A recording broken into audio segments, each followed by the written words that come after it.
Në një aeroport nuk kontrollojnë vetëm çfarë ke futur në valixhe. Të vëzhgojnë edhe ty. Që nga mënyra si ecën, si shikon, si e mban bagazhin, e deri te mënyra si reagon teksa pret në radhë. Si stewardess, e kam parë nga brenda si funksionon siguria aeroportuale dhe ka shumë gjëra që pasagjerit nuk I shpjegohen pothuajse kurrë. Sot do të zbuloj 10 sekrete të kontrollit të sigurisë që do të ndihmojnë të kuptosh pse ndonjëherë të kontrollojnë më shumë dhe si të përgatitesh më mirë për të udhëtuar. Sekreti I parë. Agjentët e sigurisë nuk kontrollojnë vetëm objekte, ata vlerësojnë gjuhën e trupit dhe sjelljen tënde që nga çasti kur futesh në aeroport. Në praktik, prej disa vitesh zbatohet ajo që quhet analizë e sjelljes behavior detection, si shtesë ndaj skanimit të bagazhit. Kjo do të thotë se gjestet e tua, mënyra si ecën, si rri në zonën e pritjes, madje edhe shikimi yt dhe mënyra si e kap valixhen mund të krijojnë një shenjë që të çon drejt vëmendjes më të lartë. Si stewardess po ta them hapur, nuk është vetëm nxirr lëngjet ose hiq laptopin, edhe detaje shumë të vogla po vëzhgohen, gjëra që rrallëherë I shpjegohen udhëtarit. Sekreti I dytë. Deri në vitin 2026, shumica e aeroporteve do ta kenë zgjeruar përdorimin e teknologjisë biometrike dhe sistemeve të automatizuara të identifikimit, gjë që ndryshon ndërveprimin klasik pasagjer-agent. Sipas një studimi të fundit, integrimi I inteligjencës artificiale, biometrisë dhe analizës së të dhënave po e ndryshon hartën e sigurisë aeroportuale. Kjo do të thotë se agenti I sigurisë nuk vepron I shkëputur, por si pjesë e një ekosistemi. Fytyra jote, gjurmët e gishtave ose irisi mund të jenë pjesë e verifikimit, edhe bagazhi yt kalon nëpër sisteme inteligjente. Pra, të bësh gjën e duhur nuk mjafton më thjesht të kesh pasaportën dhe biletën, edhe teknologjia në prapasken po vlerëson. Sekreti I tretë. Edhe pse duket sikur të gjithë pasagjerët kalojnë të njëjtën gjë, agjentët e sigurisë përdorin diferencim risku, që rrallë I shpjegohet publikut. Me fjalë të tjera, jo të gjithë udhëtarët trajtohen njësoj, disa filtrohen më thellë bazuar në kritere që zakonisht nuk bëhen publike.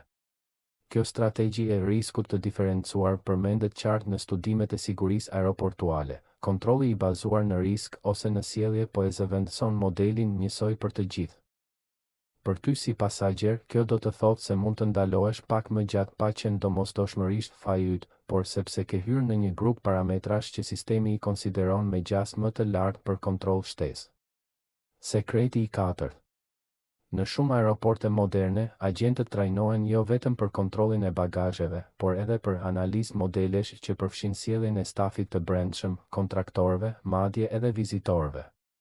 Pra, nuk po të kontrollojnë vetëm ty që udhëton, vlerësojnë edhe ata që punojnë aty dhe kjo ndikon te mënyra si shpërndahen burimet në filtrin e sigurisë. Si stewardess, e kam parë më shumë se një herë që një agent qëndron prapa duke mbikëqyrur zona të tjera, jo vetëm hapësirën publike, sepse pika e dobët mund të mos jetë pasagjeri me valixhe, por një punonjës ose kontraktor me akses në zona më sensitive. Kjo është diçka që mezi përmendet në njoftimet e aeroportit. Sekreti I pestë. Ajo që ke në bagazhin e dorës shpesh është më pak vendimtare se sa mënyra si e ke organizuar, si e mban, kur e nxjerr dhe në çfarë rendi. Agjentët kanë lista kontrolli dhe zakone vëzhgimi, shohin si I nxjerr sendet, si I paraqet, si u përgjigjesh pyetjeve të thjeshta. Nëse vepron me qetësi, me rregull dhe I tregon qartë objektet, ul mundësinë që çanta jote të hapet për kontroll shtesë. Nuk është magji, është procedurë. Edhe kur teknologjia e skanimit përmirësohet, faktori njerëzor mbetet kyç. Nëse çanta është rrëmuj dhe të merr kohë të nxjerrësh laptopin, kjo mund të lexohet si risk më I lartë. Sekreti I gjashtë.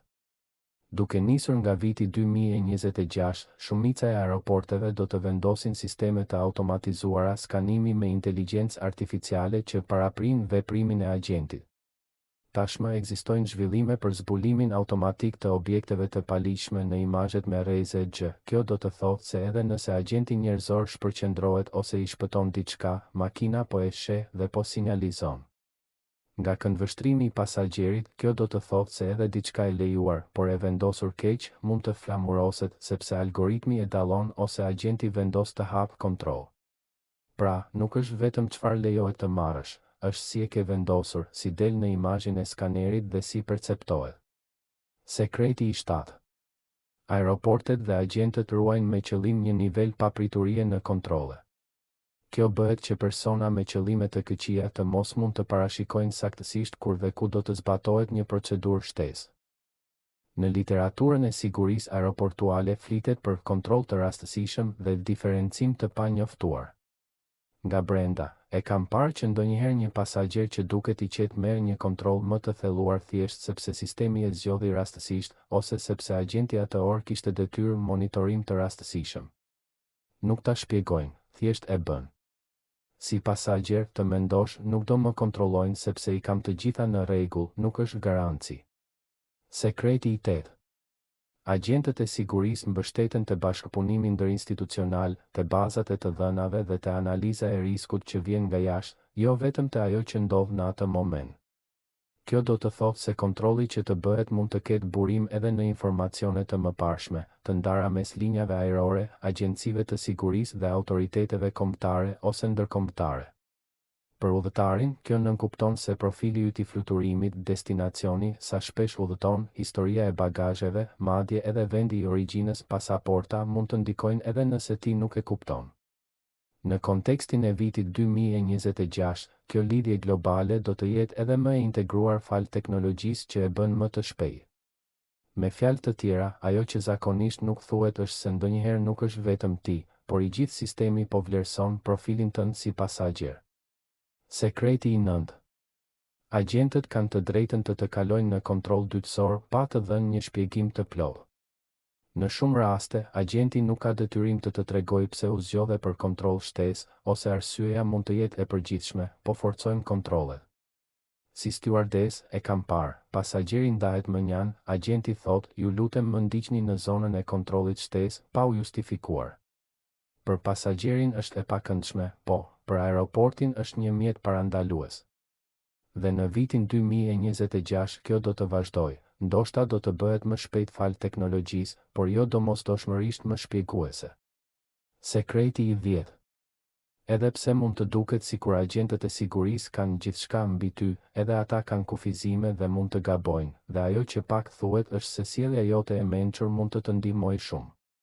Kjo përfshin të ruash qetësinë, të bashkëpunosh, të përgjigjesh qartë, të kesh dokumentet dhe bagazhin gati dhe të shmangësh gjeste që interpretohen si nervozizëm I tepruar, si të shikosh vazhdimisht poshtë, të ngushtohesh në qëndrim, të ngrysësh supet pa arsye e të tjera. Në shumë studime akademike tregohet se zbulimi I sjelljes së dyshimt është teknikë plotësuese, jo perfekte, dhe varet nga interpretimi njerëzor. Për ta bërë edhe më të qartë, ta marrim një shembull. Imagjino që je një udhëtar I shpesh që niset nga një aeroport në Amerikën Latine drejt Evropës, me një ndalesë në Shtetet e Bashkuara. Në vitin 2026, sapo të mbërrish në aeroport do të kesh një kiosk biometrike që skanon fytyrën, sistemi verifikon identitetin, historikun e bagazheve, fluturimet e mëparshme. Ndoshta vëren se çanta e dorës është më e madhe se zakonisht për llojin e vendit që ke, dhe kryqëzon të dhëna risku. Ndërkohë që pret në radhë për kontrollin, agjenti të vëzhgon, jo vetëm ty, por edhe si lëvizin pasagjer të tjerë dhe në çfarë kushtesh. Bagazhi yt kalon nëpër skaner me rreze gjë që ka inteligjencë artificiale dhe dallon forma të pazakonta. Radha ecën, por ti ndalon për të nxjerrë lëngjet, e bën me qetësi dhe me rregull, kjo të ndihmon. Pastaj arrin te agjenti final, ai të kërkon ta vendosësh çantën në rrip, të pyet nëse bagazhi përmban diçka jashtë normales dhe ti përgjigjesh qartë. Gjithçka shkon mirë.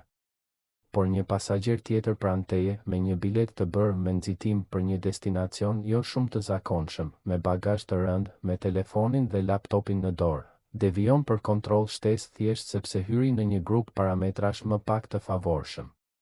Tani, pse nuk ta shpjegojnë gjithë këtë? Nuk është sekret konspirativ, është çështje efikasiteti operacional. Nëse të gjithë pasagjerët do t'i dinin saktësisht kriteret, do të mund ta përshtatnin sjelljen për t'i anashkaluar kontrollet. Qëllimi I aeroportit është të parandalojë, të zbulojë, të filtrojë. Është më e lehtë kur jo çdo gjë është e dukshme për pasagjerin. Ta njohësh këtë të jep avantazh vetëm për t'u përgatitur më mirë, jo për të mashtruar. Disa rekomandime konkrete për ty të bazuara te këto sekrete. Mbërri me kohë të mjaftueshme. Në një aeroport modern, edhe me automatizim, numri i pasagjerëve do të rritet edhe më shumë dhe kontrollet e sigurisë do të mbeten një pikë ngushtimi. Kjo të ndihmon të mos futesh te kategoria erdha në minutën e fundit dhe jam me nxitim, të cilën sistemet mund ta shënojnë si risk. Organizo bagazhin e dorës, lëngjet në qese transparente, laptopi i ndar, sendet metalike në një vend të vetëm, çantë me akses të dukshëm. Kjo ndihmon që agenti dhe makina të kenë më pak zhurmë për të vlerësuar. Mbaj një qëndrim të dukshëm dhe të qetë, ec normalisht, mos e kontrollo vazhdimisht telefonin në zonën e pritjes, mos shfaq parehati kur sheh agent. Dokumentet gati, pasaport, vizë ose autorizim, kartë embarkimi digjitale ose të printuar. Sa më rrjedhshëm të ecë procesi, aq më pak kohë humbet dhe aq më pak vëmendje tërheq. Nëse të zgjedhin për kontroll shtesë, shmang nervozizmin dhe tensionin, përgjigju qartë, bashkëpuno, kujto se agenti po bën punën e vet dhe ti mund ta bësh më të lehtë. Mos supozo se çdo pasagjer trajtohet njësoj, prano që mund të marrësh një kontroll shtesë edhe pa pasur faj. Shmang ndryshimet të minutës së fundit që nuk mund t'i shpjegosh lehtë, për shembull, ndryshim destinacioni pa arsye të qartë, sepse profilet e udhëtimit sot janë më të hartëzuara se më parë. Kupto që teknologjia nuk është më vetëm skaneri me rreze gjë, është një sistem inteligjent që bashkon sjellje biometrik, të dhëna fluturimi dhe histori. Kalimi yt në aeroport është pjesë e një sistemi më të madh. Nëse udhëton shpesh, përdore këtë njohuri si avantazh, bagazh më i lehtë, itinerar i qartë, shmang ndalesa shumë të shkurtra, shmang destinacione që historikisht sjellin më shumë kontroll, edhe nëse nuk e thon. Së fundi, ruaj respekt për agjentët e sigurisë. Ata janë të trajnuar të shohin modele, të menaxhojnë riskun dhe të filtrojnë miliona pasagjerë. Bashkëpunimi yt e bën procesin më të lehtë për ty dhe për të tjerët. Si stewardess që njeh si anën e pasagjerit, ashtu edhe atë të stafit aeroportual, po të them, po, ka shumë më tepër pas kontrolleve të sigurisë se sa çfarë shihet. Këto 10 sekrete nuk kanë qëllim të të friksojnë, por të japin perspektivë. Aeroporti i vitit 2026 do të jetë edhe më i monitoruar, më i automatizuar dhe më i ndërlidhur. Pra, herën tjetër që hyn te zona e nisjeve, kujto, nuk je vetëm një pasagjer me valixhe, je pjesë e një procesi që vlerëson shumë më tepër se biletën tënde. Dhe sa më herët ta kuptosh, aq më mirë do ta menaxhosh. Nëse ky video t'i hapi syt dhe tani e sheh sigurinë aeroportuale me një perspektivë tjetër, mos harro ta mbështesësh me një like, sepse na ndihmon shumë të vazhdojmë të krijojmë materiale me vlerë të lartë. Abonohu që të mos humbasësh temat e radhës që do të jenë edhe më zbuluese, shpërndaje këtë video me miqtë e tu që udhëtojnë dhe më lër një koment, cili nga këto sekrete të befasoi më shumë, ose çfarë përvoje ke pasur ti në një aeroport. Faleminderit që qëndrove deri këtu. Shihemi në videon tjetër. Udhëtim të mbar.